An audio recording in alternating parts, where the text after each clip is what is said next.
بسم الله الرحمن الرحيم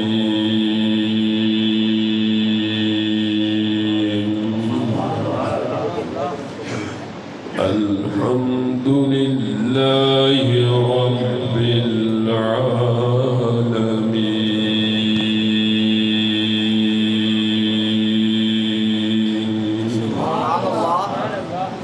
والصلاة والسلام على رسوله الكريم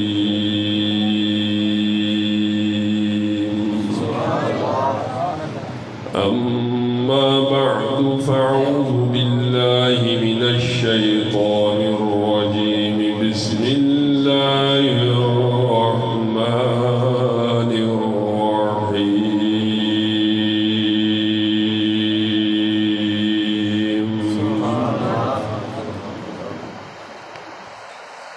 ألا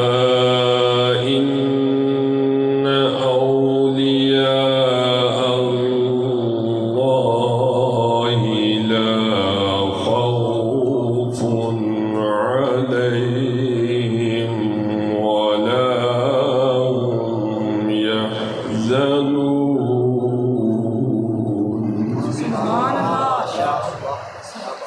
آمنت بالله صدق الله العظيم وبلغنا رسوله النبي الكريم ونحن على ذلك من الشاهدين والشاكرين والحمد لله رب العالمين.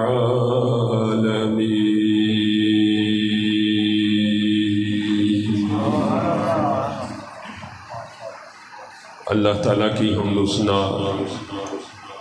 نبی مکرم رحمت دو جہاں سرور کون و مکان صلی اللہ علیہ وآلہ وسلم کے حضور نذرانہ عقیدت پیش کرنے کے بعد میرے دوستو، عزیزو، بزرگو، السلام علیکم ورحمۃ اللہ وبرکاتہ. ٹیشو اللہ تعالیٰ کا بے پایا احسان کہ اللہ کریم نے ہمیں اشرف المخلوقات پیدا فرمایا، اور اس سے بھی بڑا احسان کہ اللہ کریم نے ہمیں سرکار دو جہاں سرور کون و مکان صلی اللہ علیہ وآلہ وسلم کا امتی ہونے کا شرف بخشا. جتنی بھی رحمتیں ہیں، جتنی بھی برکتیں ہیں، اس شرف کی بدولت ہے جس کی وجہ سے اس جہاں میں بھی ہمیں عزتیں حاصل ہیں، اور انشاءاللہ اس جہاں میں بھی عزتوں اور برکتوں سے نوازے جانے کی کبھی امید ہے. حضرات محترم، آج ہم اپنے پیر بھائی کے اصالِ ثواب کی اس محفل کے اندر موجود ہیں، لیکن جو میں نے موضوع سخن چنا ہے وہ ان پاک ہستیوں کا تذکرہ ہے جن کی مدح سرائی خود اللہ کریم نے قرآن پاک میں فرمائی ہے. ان کی تعریفیں اللہ کریم نے قرآن حکیم میں بڑی شاندار الفاظ سے فرمائی ہیں. کبھی ان کو انعمت علیہم کے لقب سے یاد فرمایا، کبھی ان کو یا ایتھا النفس المطمئنہ کے لقب سے نوازا، اور کہیں پہ ان کو صالحین کہہ کر پکارا، کہیں پہ اپنے دوست کہہ کر پکارا. اور انہی شانوں میں سے ایک شان بیان کرتے ہوئے اللہ کریم نے فرمایا کہ جو میرے دوست ہیں ان کو نہ کوئی خوف ہے نہ کوئی حزن ہے. آپ نے آرام سے میری بات سننی ہے. تو حضرات محترم، یہ اولیاء کرام ہوتے کون ہیں؟ سوال یہ پیدا ہوتا ہے کہ اللہ کے ولی ہوتے کون ہیں؟ اللہ کے ولی کوئی آسمانی مخلوق نہیں ہوتے، کوئی ہم سے ماوراء مخلوق نہیں ہوتے، کوئی ایسی مخلوق نہیں ہوتے جن کا تعلق انسانوں سے نہیں ہوتا، بلکہ وہ انسانوں ہی میں سے ایسے اشخاص ہوتے ہیں کہ جن کو اللہ کریم اپنے فضل اور کرم سے انعام دے کے اپنا قرب عطا فرماتا ہے، اپنا ساتھ عطا فرماتا ہے، اور پھر ساتھ عطا فرمانے کے بعد اللہ کریم ساری مخلوق کا دل اور چہرہ ان کی طرف موڑ دیتا ہے۔ ریپیٹ کم کر دیں اور ذرا وہ گین اور مڈ ذرا جی۔ تو یہ آپ اور میری طرح چلتے پھرتے ہیں، دنیا کے اندر رشتہ داریاں نبھاتے ہیں، دنیا کے اندر ملتے جلتے ہیں، لوگوں کے ساتھ کلام کرتے ہیں، لوگوں کے ساتھ بات چیت کرتے ہیں، ان کو بھی بھوک لگتی ہے، ان کو بھی پیاس لگتی ہے، ان کی بھی معاشرتی ضروریات ہوتی ہیں، یہ بھی خاندان بناتے ہیں۔ نعرہ تکبیر، نعرہ رسالت، نعرہ رسالت،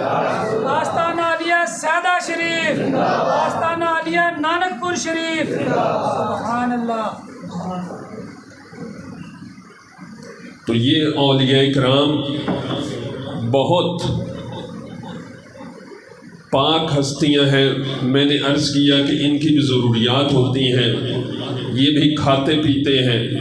یہ بھی سوتے جاگتے ہیں، ان کے بھی خاندان ہوتے ہیں، ان کے بچے بھی ہوتے ہیں، یہ ساری زندگیاں ہمارے طریقے سے گزارتے ہیں، مگر ایک چیز ان کو ہم سے ممتاز کر دیتی ہے، وہ یہ ہے کہ ان کا سونا بھی رب کے تابع ہوتا ہے، ان کا جاگنا بھی رب کے تابع ہوتا ہے، ان کا خاندان بنانا بھی خدا کی مرضی سے ہوتا ہے، ان کا لوگوں کے ساتھ کلام کرنا وہ بھی خدا کی مرضی سے ہوتا ہے، ان کا یہاں پہ جینا بھی خدا کی مرضی سے ہے، اور واپس چلے جانا بھی خدا کی مرضی سے ہے۔ گویا یہ اپنے آپ پر اتنا قابو پا لیتے ہیں، اپنے آپ کو ایک ایسے سانچے میں ڈھال لیتے ہیں جیسے ایک صابن کی ٹکیا جب اس کو ایک خاص شکل دینی ہوتی ہے تو اس کو ایک سانچے میں ڈالا جاتا ہے، جیسے زیور کو ایک خاص شکل دینی ہوتی ہے اسے ایک سانچے میں ڈالا جاتا ہے، جیسے لوہے کی کوئی چیز بنانی ہو اسے ہتھوڑے سے کوٹ کر تو اس کی ایک خاص شکل بنائی جاتی ہے، اسی طرح یہ پاک ہستیاں سوتی بھی ہیں، جاگتی بھی ہیں، کھانا بھی کھاتی ہیں، ہماری طرح معاشرے کے اندر رہتی بھی ہیں، ہمارے ساتھ ملتی جلتی بھی ہیں، لیکن یہ اپنے نفس کو خدا کے ذکر کی بھٹی میں ڈال کر ایسے طریقے سے ایک خاص سانچے میں ڈھالتے ہیں کہ اس سانچے میں ڈھلنے کے بعد ان کا ہر عمل خدا کی مرضی کے تابع ہو جاتا ہے۔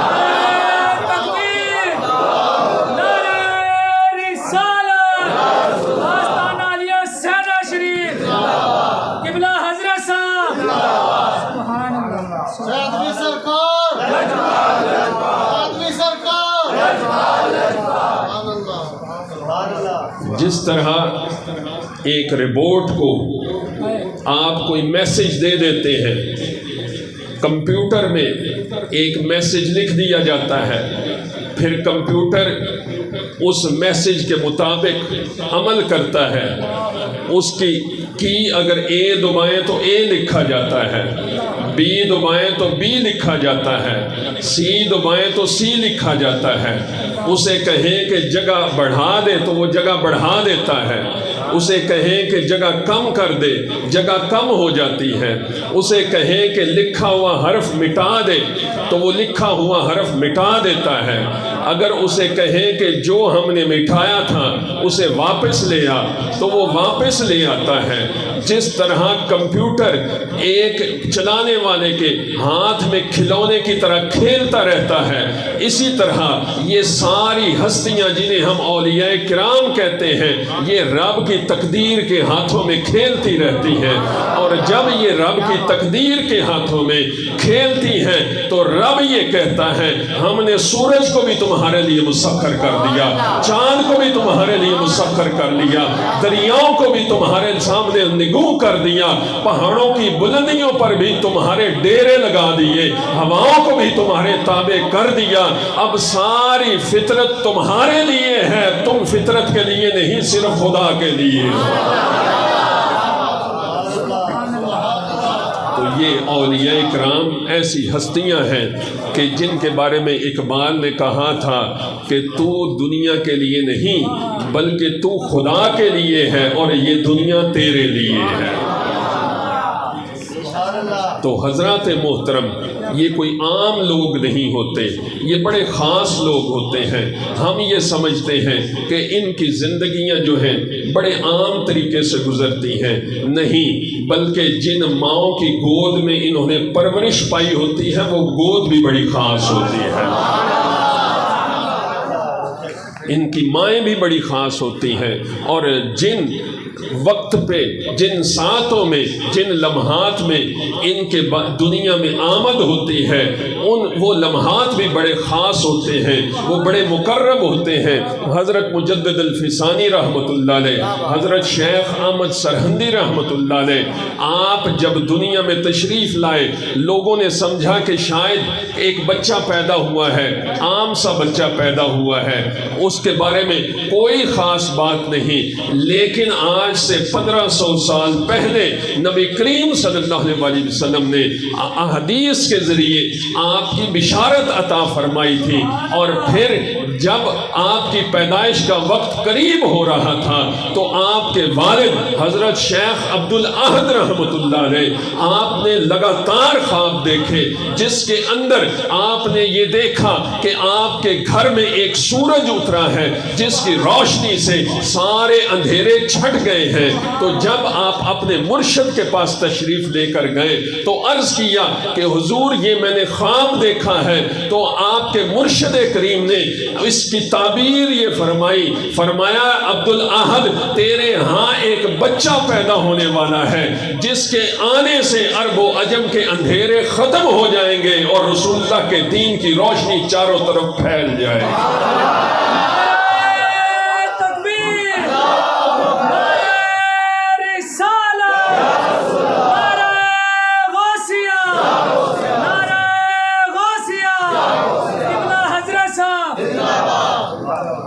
تو حضرات محترم، یہ کوئی عام ہستیاں نہیں ہوتی، یہ بڑی خاص ہستیاں ہوتی ہیں، یہ بڑے پاک لوگ ہوتے ہیں۔ ان کے آمد کے بارے میں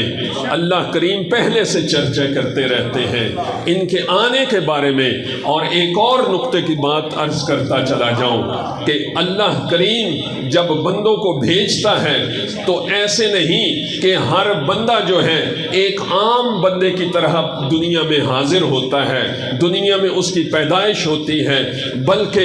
کچھ بندے ایسے ہوتے ہیں جن کو رب جب دنیا میں بھیجتا ہے تو ان کے سر پر ابدیت کا تاج پہنا کر بھیجتا ہے، اور ان کے وسیلے سے جتنی بھی مخلوق ہوتی ہے ان کو کہا جاتا ہے اگر میرا قرب حاصل کرنا ہے، میرا بندہ بننا ہے، میرا انعام حاصل کرنا ہے تو ان کے قریب آ جانا، میں تمہیں نوازتا چلا جاؤں گا۔ آپ ذرا قرآن کے صفحات کھولیے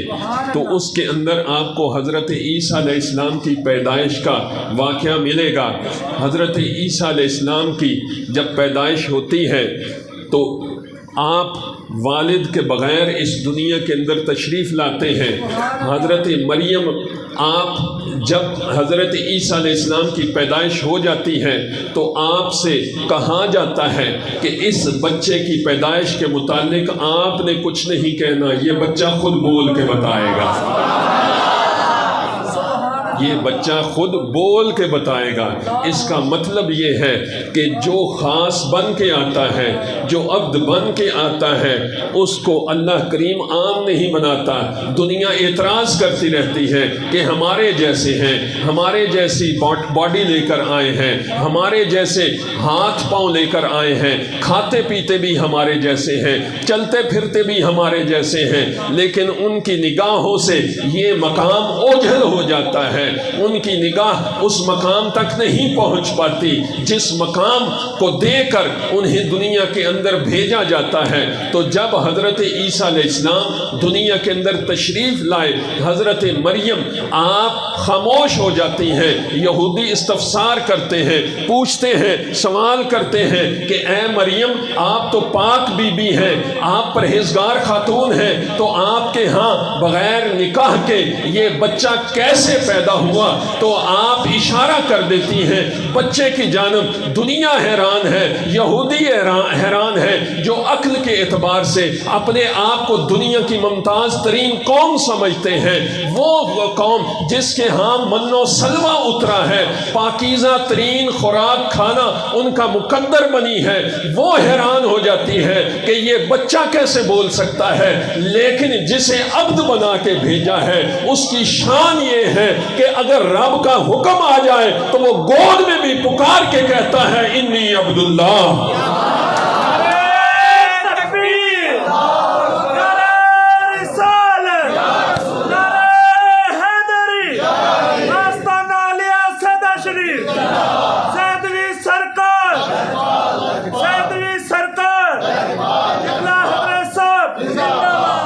وہ ماں کی گود میں بھی پکار کے کہتا ہے انی عبداللہ، میں اللہ کا بندہ ہوں، میں اللہ کا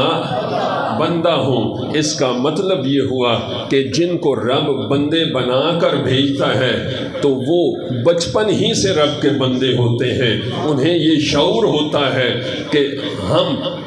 ہمیں کس نے پیدا فرمایا، ہم کہاں سے آئے ہیں، کہاں پہ جانا ہے، دنیا کے اندر آنے کا ہمارا مقصد کیا ہے۔ ہمارا بچہ پیدا ہوتا ہے، بے شعور پیدا ہوتا ہے، شعور تک پہنچتے پہنچتے اسے بہت ساری عمریں گزر جاتی ہیں، کئی سال گزر جاتے ہیں، کئی بہاریں گزر جاتی ہیں، تب جا کر وہ شعور کی سطح پہ پہنچتا ہے۔ لیکن اس کی شعور کی سطح صرف اتنی ہوتی ہے کہ ہم نے بھوک کیسے مٹانی ہے، کھانا کیسے مانگنا ہے، ہم نے روٹی کیسے لینی ہے۔ اس کے شعور کی سطح یہ نہیں ہوتی کہ میرا رب کون ہے، میں نے اسے پہچاننا کیسے ہے، اس کی معرفت کیسے حاصل کرنی ہے، اور اگر میرے سامنے رب کا بندہ آ جائے میں نے اس کے ساتھ کلام کیسے کرنا ہے۔ اسے نہ حلال کا پتہ چلتا ہے، نہ حرام کا پتہ ہوتا ہے، نہ یہ پتہ ہوتا ہے کہ میں نے اگر بول و براز کرنا ہے تو اس کے لیے کن لوازمات کا خیال رکھنا ہے۔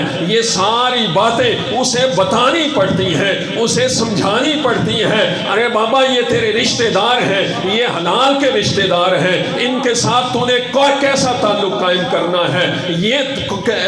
فلاں رشتہ دار ہے، اس کے ساتھ تو نے کیسا تعلق قائم کرنا ہے، ورنہ وہ جانوروں کی زندگی گزار کر اس دنیا سے چلا جائے اگر اسے یہ بات نہ بتائی جائے۔ لیکن جو رب کا بندہ بن کے آتا ہے، رب اسے یہ ساری باتیں سمجھا کے بھیجتا ہے۔ اور جب وہ حضرت شیخ عبد القادر جیلانی رحمت اللہ نے بن کے آتا ہے تو پھر اس میں حیرت کی بات کوئی نہیں کہ جب رمضان کے اندر سحری کے دوران اذان سنائی دیتی ہے تو بچہ دودھ پینا چھوڑ دیتا ہے، اور ماں گھبرا جاتی ہے، پریشان ہو جاتی ہے کہ شاید بچہ بیمار ہو گیا ہے۔ لیکن ایک بتانے والا بتاتا ہے یہ عام بچہ نہیں، یہ عبد بن کر آیا ہے، یہاں پہ دنیا کے اندر اللہ کے نور کی روشنی کرنے آیا ہے، رسول اللہ صلی اللہ علیہ وسلم کے دین پر پہرا دینے کے لیے آیا ہے۔ اس لیے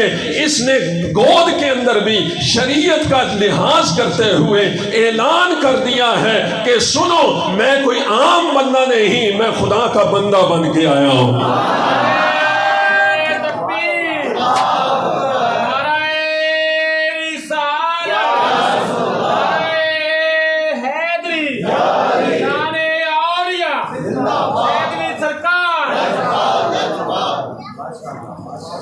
سمجھ میں آ رہی ہے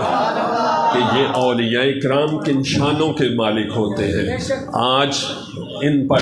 طرح طرح کی باتیں کی جاتی ہیں، طرح طرح سے ان کی شخصیات پر شکوک کا اظہار کیا جاتا ہے۔ کبھی بابا فرید الدین گنج شکر رحمۃ اللہ علیہ آپ کے جنتی دروازے پر شک کا اظہار کیا جاتا ہے، کبھی داتا علی حجویری رحمۃ اللہ علیہ آپ کے قبر کے اندر بھی فیوز و برکات لٹانے پر شک کا اظہار کیا جاتا ہے۔ لیکن حضرات محترم، تاریخ گواہ ہے، واقعات موجود ہیں، اور چشم فلک نے یہ نظارہ کیا ہے کہ جن لوگوں کو یہاں سے فیضان حاصل ہوا ہے، جن کی نظر اس کمال تک پہنچی ہے، جن کے دل ان کے پاس آ کر رب کے نور سے منور ہوئے ہیں، انہوں نے شک نہیں کیا بلکہ جاتے ہوئے یہ کہہ کر گئے ہیں، گنج بخش فیض عالم مظہر نور خدا ناکسارا پیر کامل کامل آرا رہنما۔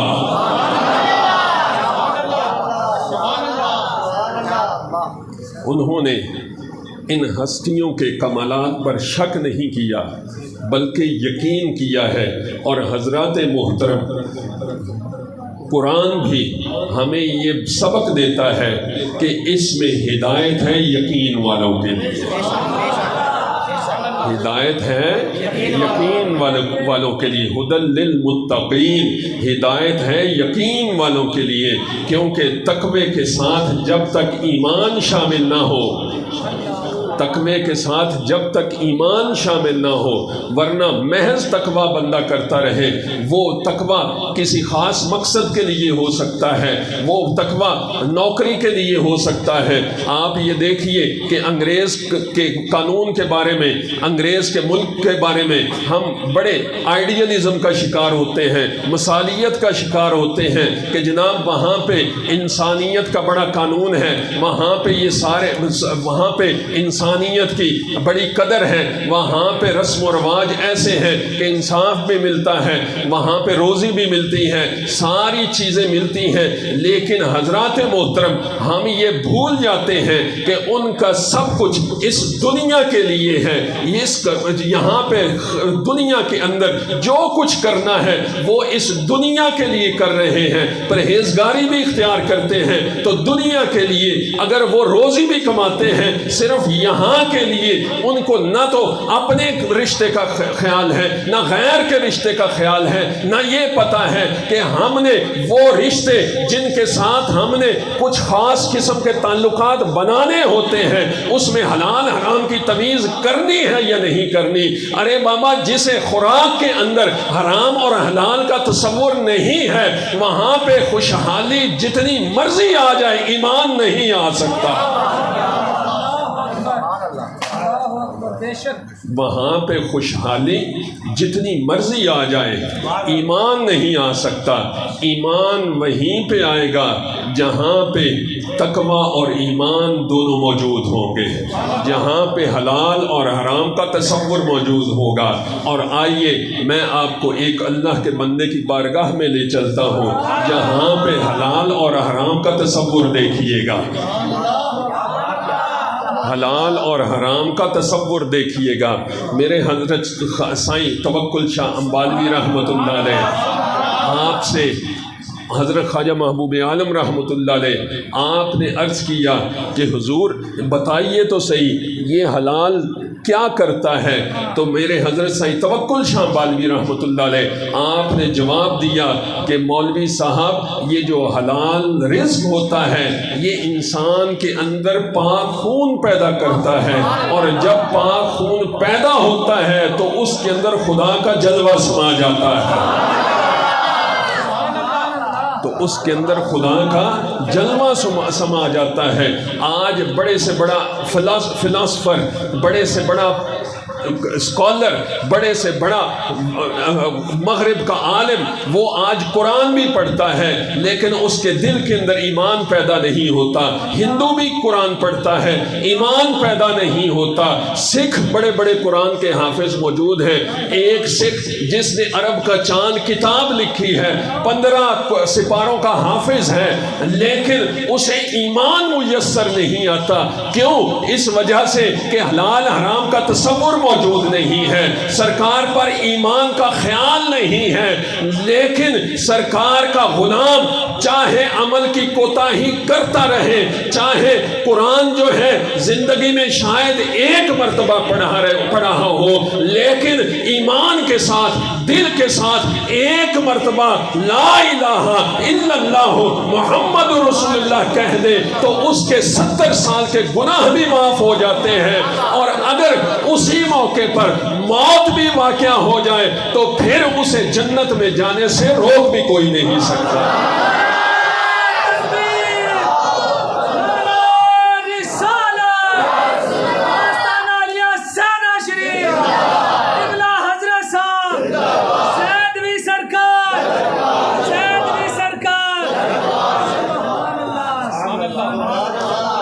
سمجھ میں آ رہی ہے کہ رسول اللہ کا غلام ہو،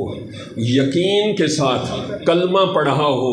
اور صرف حرام سے بچتا رہے، صرف حرام سے بچتا رہے، تو پھر اس کو موت آ جائے اسے روک کوئی نہیں سکتا۔ کیونکہ نبی کریم صلی اللہ علیہ وسلم کے صحابی، آپ نبی کریم صلی اللہ علیہ وسلم کا کلمہ پڑھتے ہیں اور کلمہ پڑھنے کے بعد جنگ میں تشریف لے کر جاتے ہیں اور جنگ میں سرکار کی طرف سے جہاد کرتے ہوئے شہید ہو جاتے ہیں۔ اب وہ صحابی دیکھیے کتنی زندگی پیچھے گزری ہوگی،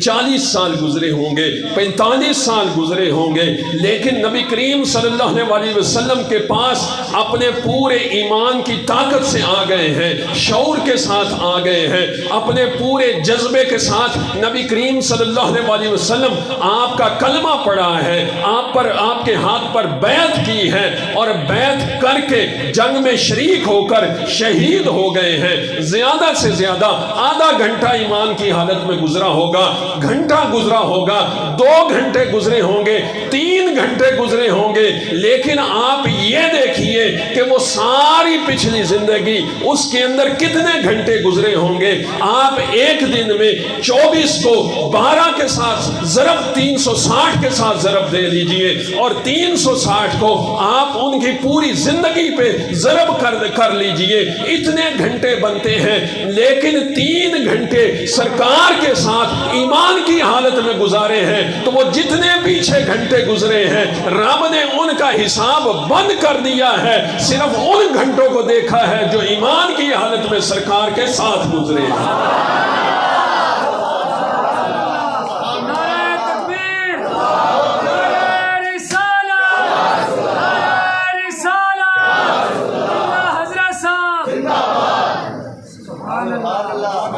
تو جب وہ 2 یا 3 گھنٹے کے صحابی ان کا یہ مقام ہے، تو جنہوں نے ساری عمریں سرکار کے ساتھ گزاری ہیں ان کا کیا مقام ہوگا؟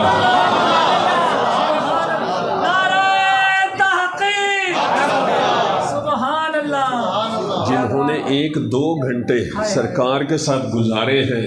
اور ان کو شہادتیں مل رہی ہیں، تو آج اگر کوئی اہل بیت کی محبت کا دم بھرتے ہوئے صحابہ کرام پر طعن و تشنیع معاذ اللہ کرے، صحابہ کرام کے بارے میں زبان درازی کرے، تو اسے اپنے آپ ایمان کی حفاظت کرنی چاہیے اسے۔ اور اسی طرح اگر کوئی صحابہ کرام کا مدعی ہو کر اگر کوئی اہل بیت کے بارے میں کوئی ایسی بات کرنے کی کوشش کرے تو اسے اپنا محاسبہ کرنا چاہیے۔ لیکن یہ اولیاء کرام ہیں جنہوں نے ہمیں سکھایا ہے کہ سرکار کی نسبت والے ہر ایک کا ادب آپ پر لازم ہے۔ یہاں پہ آپ کو محبت ہی محبت ملے گی، عنایت ہی عنایت ملے گی، شفقت ہی شفقت ملے گی، ادب ہی ادب ملے گا۔ یہاں پہ تو اس بندے کا بھی ادب کیا جاتا ہے جو کہ کلمہ چاہے پڑھے نہ پڑھے، جو ایمان لائے یا نہ لائے، لیکن اس رب کے ہونے کا یقین کرتا ہے، اس کا بھی ادب کیا جاتا ہے کہ کہیں ہمارا رب ہم سے ناراض نہ ہو جائے۔ اور میرے حضرت سید توکل شاہ بالوی رحمۃ اللہ علیہ آپ کے پاس ایک سکھ آ جاتا ہے، عرض کرتا ہے کہ حضور میں نے ایمان بھی لانا ہے اور کلمہ بھی نہیں پڑھنا، تو جب یہ شرط رکھتا ہے تو لوگ حیرت زدہ ہو جاتے ہیں کہ کلمہ پڑھے بغیر کون مسلمان ہو سکتا ہے، کون رسول اللہ کی غلامی کا دم بھر سکتا ہے۔ تو لیکن یہ اولیاء کرام کا کمال ہے کہ جس طرح کا بندہ آ جاتا ہے اور جس طرح سے سوال کرتا ہے اس کو اسی کے مطابق فیضان عطا فرما دیتے ہیں۔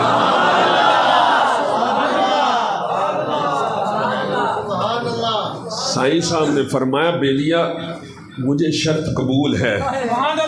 کیونکہ جس کے پاس سودا ہوتا ہے اسے پتہ ہوتا ہے کہ میں نے اس سے کس طرح سے ڈیل کرنا ہے۔ تو یہ اولیاء کرام کے حوصلے ہیں۔ تو آپ نے اپنے ہاتھ میں اس کا ہاتھ لیا اور فرمایا بیلیا کہ میں نہیں، کہ میں نہیں۔ اس نے ابھی اتنا ہی کہا تھا، رو رو سے کلمہ جاری ہو گیا، رو رو سے کلمہ جاری ہو گیا، وہ بے ہوش ہونے لگا۔ آپ نے فرمایا جلدی نہ کر، کہ تو ہے، کہ تو ہے۔ نفی اسبات یہی تو ہے، لا الہ الا اللہ کا یہی تو مطلب ہے کہ اور کوئی خدا نہیں سوائے اس وحدہ لا شریک کے۔ تو سائیں صاحب نے مفہومی انداز میں جب کلمہ پڑھایا، اس کے رو سے کلمہ جاری ہو گیا، بے ہوش ہو گیا۔ جب ہوش میں آیا تو مسکرا کے عرض کرتا ہے کہ حضور آپ نے تو مجھے کلمہ ہی پڑھا دیا ہے۔ نعرہ تکبیر، نعرہ رسالت، آستانہ علیہ امبالہ شریف، آستانہ علیہ سیدہ شریف، حضرت صاحب۔ بات سمجھ میں آ رہی ہے کہ یہ جو اولیاء کرام ہیں یہ وہ پاک ہستیاں ہوتی ہیں، یہ وہ مقرب بندے ہوتے ہیں جنہیں اللہ کریم فرماتا ہے لا خوف علیہم ولا ہم یحزنون، انہیں نہ کوئی خوف ہوتا ہے اور نہ کوئی حزن ہوتا ہے، نہ کوئی خوف ہوتا ہے نہ کوئی حزن ہوتا ہے۔ اب اس کی تشریح بھی میں حضرت سید توکل شاہ بالوی رحمۃ اللہ علیہ آپ سے پوچھوں گا کہ حضور یہ حزن اور خوف کیا ہوتا ہے؟ آپ نے بڑی خوبصورت تشریح فرمائی۔ حزن کہتے ہیں غم کو اور خوف ڈر کو کہتے ہیں عرف عام میں، تو ہم یہی ترجمہ پڑھتے آئے ہیں کہ انہیں نہ کوئی خوف ہے نہ کوئی غم ہے۔ لیکن اب یہ دیکھیے کہ جس کا دل جمال الہی سے منور ہے وہ اس کی کیسی تشریح کرتا ہے۔ ہم سمجھتے ہیں کہ یہ لوگ جو ہیں محض سکرت کی حالت میں گم رہتے ہیں، نہ انہیں شریعت کی پاسداری ہوتی ہوگی، نہ یہ قرآن پڑھتے ہوں گے، نہ ان کا شریعت سے کوئی تعلق ہوگا، نہ میرے حضرت صاحب رحمۃ اللہ علیہ آپ فرماتے تھے کہ جو شریعت پر عمل نہیں کرتا وہ ولی نہیں ہو سکتا، جو شریعت پر عمل نہیں کرتا وہ ولی نہیں ہو سکتا۔ اور شریعت کیا ہے؟ آپ فرماتے ہیں شریعت جو ہے وہ دودھ کی طرح سے ہوتی ہے اور طریقت جو ہے دہی کی طرح ہوتی ہے، اور حقیقت جو ہے یہ مکھن کی طرح ہوتی ہے، اور معرفت دیسی گھی کی مانند ہوتی ہے۔ اگر دودھ ہی نہ ہو تو جس طرح دیسی گھی نہیں ہو سکتا، اسی طرح اگر شریعت پر عمل پیرا نہ ہوا جائے تو پھر کسی صورت معرفت حاصل نہیں کی جا سکتی، یعنی اللہ کی پہچان حاصل نہیں کی جا سکتی۔ تو ہم ان کی کرامات پر تو نظر رکھتے ہیں، ان کے پاس جا کر ہم تعویذ بھی لیتے ہیں، التجائیں بھی کرتے ہیں۔ اور ایک اور بات عرض کرتا چلا جاؤں کہ یہ بات حدیث مبارکہ سے پوری طرح ثابت ہے کہ اللہ کے بندے کے پاس جا کے دعا کروانے سے دعا قبول ہو جاتی ہے۔ اللہ کے بندے کے پاس جا کر دعا کروانے سے دعا قبول ہو جاتی ہے۔ نبی کریم صلی اللہ علیہ وسلم آپ کی حدیث مبارکہ ہے، آپ فرماتے ہیں کہ اللہ کریم فرماتا ہے کہ جب بندہ میرا قرب حاصل کر لیتا ہے، میرے قریب ہو جاتا ہے، تو پھر اس کی عزت میری عزت بن جاتی ہے، اس کی دشمنی میری دشمنی بن جاتی ہے، میں اس کے ہاتھ بن جاتا ہوں، میں اس کی آنکھیں بن جاتا ہوں، میں اس کے کان بن جاتا ہوں، اور میں اس کے اتنا قریب ہو جاتا ہوں جب وہ دعا کے لیے ہاتھ اٹھاتا ہے میں اس کی دعا رد نہیں کرتا، فوراً قبول کر لیتا ہوں۔ نعرہ تکبیر، نعرہ رسالت، نعرہ حیدری، آستانہ علیہ سیدہ شریف، آستانہ علیہ امبالہ شریف، سیدوی سرکار، سیدوی سرکار، قبلہ حضرت صاحب۔ آپ دیکھیے نا کہ انہی ہستیوں کی وجہ سے آج ہمارے ایمان زندہ ہیں، اور جتنے بھی آج ایمان کی دولت سمیٹے ہوئے ہیں، نانک پور میں دیکھ لو، کہیں بھی دیکھ لو، آپ کو ان کے خاندان میں پیچھے کسی نہ کسی ولی کا غلام ہی نظر آئے گا۔ بعد میں آگے اولاد کے اندر جو بھی نظریات پھیلتے رہے، ہمیں ان سے سروکار نہیں، ہمیشہ درخت کی جڑ دیکھی جاتی ہے، درخت کی جڑ دیکھی جاتی ہے، تو جڑ میں آپ کو کسی نہ کسی ولی کا فیض ہی نظر آئے گا۔ اگر آپ ہندوستان پر نظر دوڑائیں تو آپ کو پتہ چلے گا کہ حضرت خواجہ معین الدین چشتی اجمیری رحمۃ اللہ علیہ 90 لاکھ مسلمان کیا ہے، 90 لاکھ مسلمان کیا ہے۔ ایک دن میں نے کسی شک والے کے سامنے یہ فگر رکھا، اس نے کہا مجھے شک ہے کہ اس وقت آبادی نہیں تو اتنی نہیں تھی، میں نے کہا مانتا تو ہے نا انہوں نے کچھ مسلمان کیے ہیں، یہ تو مانتا ہے نا، تو اسی کا حصہ رب نے ان کو یہ اجر دینا ہے کہ ایک مسلمان کرنے کا جو اجر و ثواب ہے وہ آپ سمجھ سکتے ہیں کہ اس کی آنے والی نسلیں وہ ساری مسلمان، اور جب وہ مسلمان ہوں گی تو وہ سارا جو عمل کریں گی اس سب کا ثواب اس مسلمان کرنے والے کو بھی ملتا رہے گا۔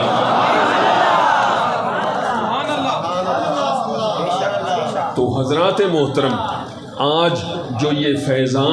فیضان نبوت جس سے میرے اور آپ کے دل روشن ہیں، جس کے بلبوتے پر ہم سرکار کی امت کہلاتے ہیں، تو یہ کس کا فیضان ہے؟ یہ اولیاء کرام کا فیضان ہے، یہ اس مجدد الفسانی رحمۃ اللہ علیہ آپ کا فیضان ہے کہ جنہوں نے اکبر کے دربار میں کھڑے ہو کر، جہانگیر کے دربار میں کھڑے ہو کر صدا بلند کی تھی کہ دین وہ نہیں جو تو بنانا چاہتا ہے، بلکہ دین وہ ہے جو محمد مصطفیٰ لے کر تشریف لائے ہیں۔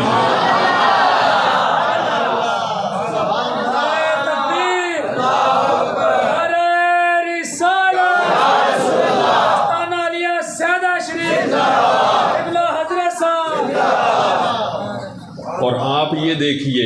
یہ تو دین ہے نا، یہ تو دل فتح ہوئے ہیں۔ اور ایک انگریز نے یہ بڑا مشہور جملہ کہہ رکھا ہے کہ ہندوستان میں جب انگریز کی حکومت تھی تو وہ کہتا تھا کہ ظاہراً حکومت ہماری ہے لیکن دلوں پر راج 2 مزاروں کا ہے، دلوں پر راج 2 مزاروں کا ہے، ایک داتا علی حجویری رحمت اللہ علیہ اور ایک خواجہ معین الدین چشتی اجمیری رحمت اللہ علیہ۔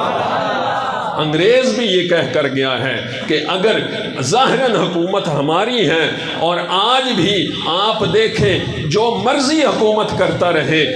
وزیر اعظم جو مرضی بنتا رہے، لیکن دلوں پر حکومت کس کی ہے؟ اگر خواجہ فرید کی نگری میں چلے جاؤ تو یہاں پہ ان کی حکومت نظر آتی ہے، اگر لاہور چلے جاؤ وہاں داتا علی حجویری رحمت اللہ نے آپ کی حکومت نظر آتی ہے، یہاں مشرق میں چلے جاؤ وہاں خواجہ نور محمد مہاروی رحمت اللہ علیہ کی ہستی پڑی ہوئی ہے. اگر اس سے آگے چلے جاؤ تو شاہ سلمان توسوی رحمت اللہ علیہ آپ کا فیضان جاری ہے. اور اگر اس سائڈ پہ چلے جاؤ تو وہاں پہ حضرت خواجہ محبوب عالم رحمت اللہ علیہ آپ کی ہستی موجود ہے. تو یہ ساری ہستیاں موجود ہیں اور قبر میں ہوتے ہوئے بھی یہ فیضان کے چشمے لٹا رہے ہیں.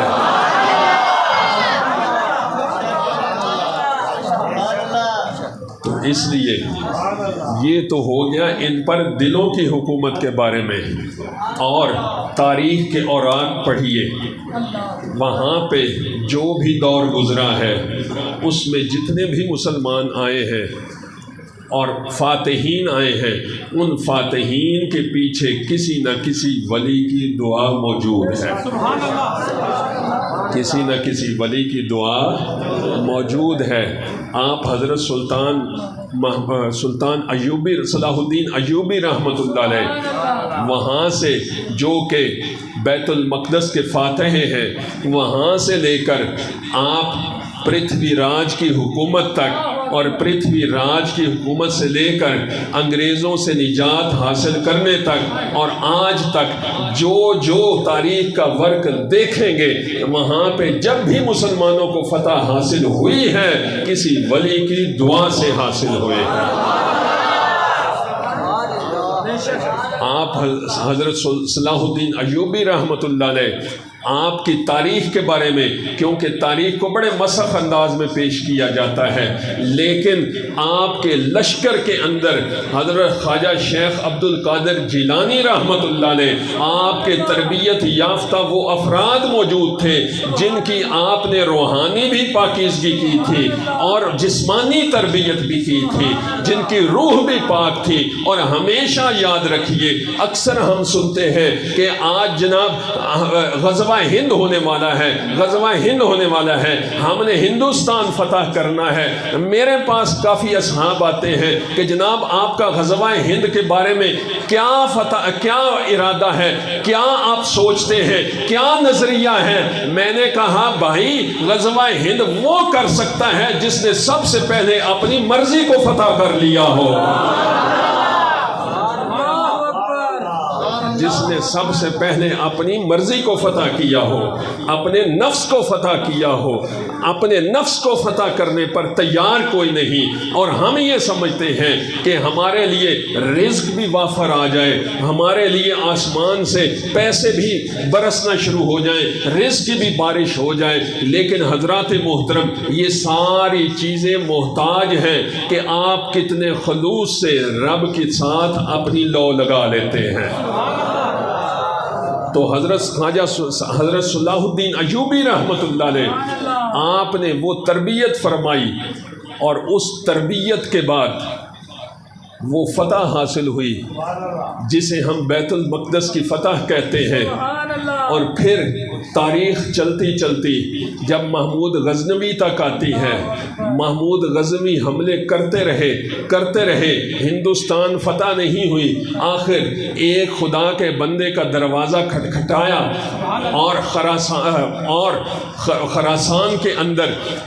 وہاں پہ جب ابو الحسن خرقانی رحمت اللہ علیہ آپ نے چوغا عطا فرمایا, آپ نے کہا صلاح الدین ایوبی میرا یہ چوغا لے جانا, اور جب اس چوغے کو لے کر جاؤ گے اس کی برکت سے ہندوستان تمہارے قدموں میں فتح کی صورت میں آ جائے گا. اور اب ذرا پرتھوی راج کے بارے میں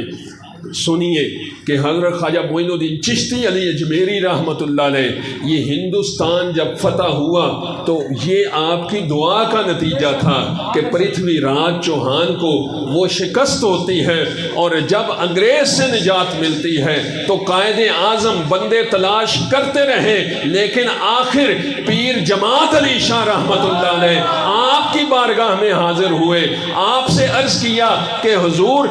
میں پاکستان پاکستان کا مقدمہ لڑ رہا ہوں تو اس کے مقدمے کے جیتنے کے لیے دعا کروانے کے لیے آیا ہوں۔ تو پیر جماعت علی شاہ رحمۃ اللہ نے آپ تاریخی الفاظ فرماتے ہیں، آپ فرماتے ہیں محمد علی جناح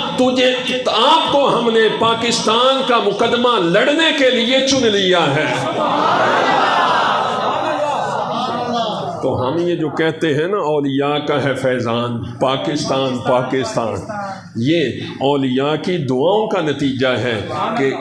یہ وہ بنانے والے سمجھتے ہیں کہ کس کس طرح سے ہم نے گھر کو بنایا ہے، بعد میں اجاڑنے والے اجاڑتے رہتے ہیں، اولاد کو قدر نہیں ہوتی۔ اور کسی نے سرکار کے حوالے سے بھی یہ بات فرمائی ہے،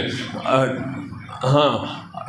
کھڑی شریف والے آپ فرماتے ہیں کہ قدر نبیدہ ایک ہی جانن دنیا دار نمانے، میں نمانے کہہ دیتا ہوں کیونکہ یہ ہیں ہی نمانے،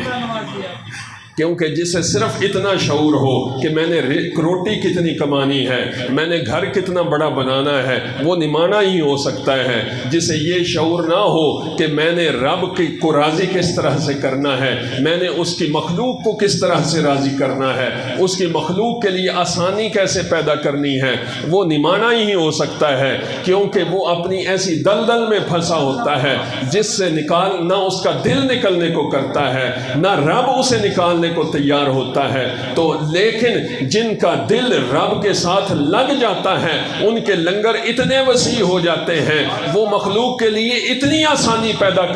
کر دیتے ہیں کہ اب جو بھی آ کے وہاں پہ جتنا مرضی کھاتا رہے، چاہے ساری عمر ٹھہرتا رہے اور کھاتا رہے اور دے کچھ بھی نہیں، تو پھر بھی ان کے ماتھے پر شکن نہیں آتی بلکہ شکر کرتے ہیں۔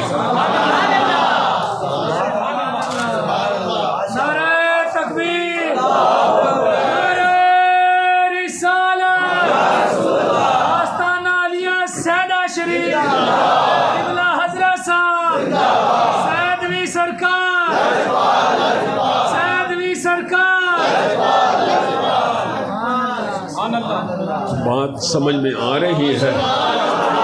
تو حضرات محترم، ہم سمجھتے ہیں کہ انسان اپنے ارادے سے سب کچھ کر سکتا ہے۔ آج کا نوجوان یہ سمجھتا ہے کہ میں اگر تعلیم حاصل کر لوں گا تو شاید اپنے مقاصد پوری طریقے سے حاصل کر لوں، شاید میرے پاس پیسہ آ جائے گا تو میرے مقاصد پورے ہو جائیں گے۔ لیکن حضرات محترم، یہ ساری چیزیں